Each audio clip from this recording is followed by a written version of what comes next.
नमस्कार, मैं doctor A K. Gautam, associate professor, government Bangad college Didwana. आज कोऑर्डिनेट्स के क्लासिफिकेशन और उनके कैरेक्टर्स के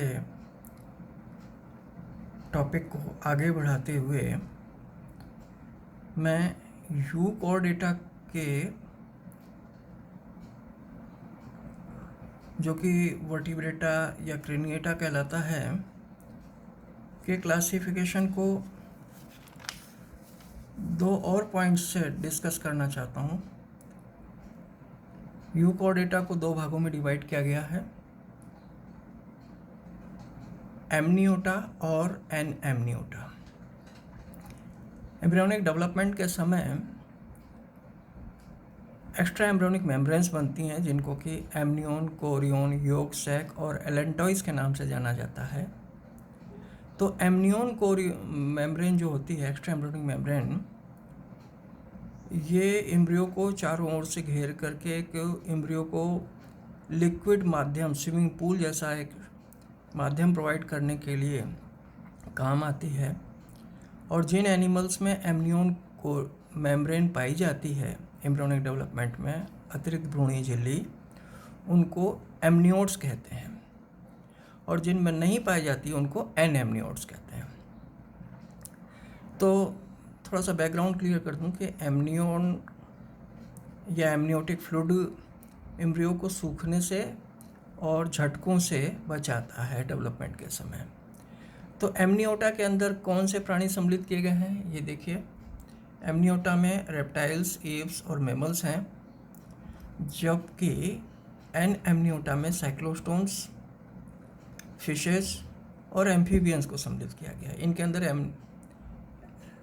एमनियोन मेम्ब्रेन नहीं पाई जाती है डेवलपमेंट में, एक्स्ट्रा एम्ब्रियोनिक मेम्ब्रेन। कल हमने डिस्कस किया था कि कोऑर्डिनेट्स का जो मूल कैरेक्टर है उनमें पहला है प्रेजेंस ऑफ नोटोकॉर्ड, जिसको कॉर्डा डोर्सलिस भी कहते हैं, प्रेजेंस ऑफ गिल स्लिट्स या क्लोम विदर, और तीसरा था presence of dorsal tubular nerve code का पाया जाना। तो अब आप ये समझिए कि गिल स्लिट्स क्या हैं। गिल स्लिट्स या फेरेंजल गिल क्लेफ्ट्स का प्रमुख कार्य फेरिंग्स से पानी को बाहर निकालना है, जैसे श्वसन के लिए गिल को पानी उपलब्ध हो सके। गिल्स के अंदर ब्लड वेसल्स का घना जाल होता है। ब्लड वेसल्स के अंदर पानी में घुलित ऑक्सीजन जो होती है वो डिफ्यूज हो जाती है और वो श्वसन में काम आती है। तो ये प्रिमेटिव टाइप का रेस्पिरेटरी सिस्टम है गिल्स का पाया जाना, जो कि मछलियों में, एम्फीबियंस के लार्वा वगैरह में, फ्रॉग के लार्वा में पाया जाता है, प्रोटोकॉर्डेट्स में भी पाया जाता है। अब नोटोकॉर्ड क्या होती है? नोटोकॉर्ड, जिसको कॉर्डा डोर्सलिस भी कहते हैं, ये प्रोवाइड सपोर्ट, एक आधार प्रदान करती है, एक अंतः कंकाल का काम करती है।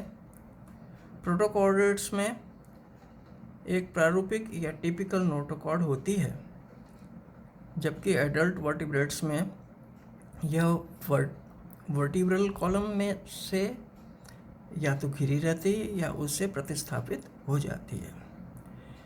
तो यही नोटोकॉर्ड आगे जाके वर्टिब्रल कॉलम में कन्वर्ट हो जाती है। तो जिनमें वर्टिब्रल कॉलम पाई जाती है उनको वर्टिब्रेट्स कहते हैं, जिनमें नहीं पाई जाती है उनको इनवर्टिब्रेट्स कहते हैं। तो नोटोकॉर्ड स्वयं उसी रूप में या वर्टिब्रल कॉलम के रूप में वर्टिब्रेट्स में, हायर कॉर्डेट्स में प्रतिस्थापित हो जाती है, मॉडिफाई हो जाती है, कन्वर्ट हो जाती है। अब एक तीसरा पॉइंट और हमने डिस्कस किया था, नर्व कोड का पाया जाना। नर्व कोड कॉर्डेट्स के अंदर पृष्ठीय सतह पर होती है और खोखली होती है। इनवर्टिब्रेट्स, इन नॉन कॉर्डेट्स के अंदर ये नर्व कोड ठोस होती है और वेंट्रल सरफेस पर होती है। तो डोर्सल ट्यूबुलर नर्व कोड जो है, इसका मेन फंक्शन क्या है?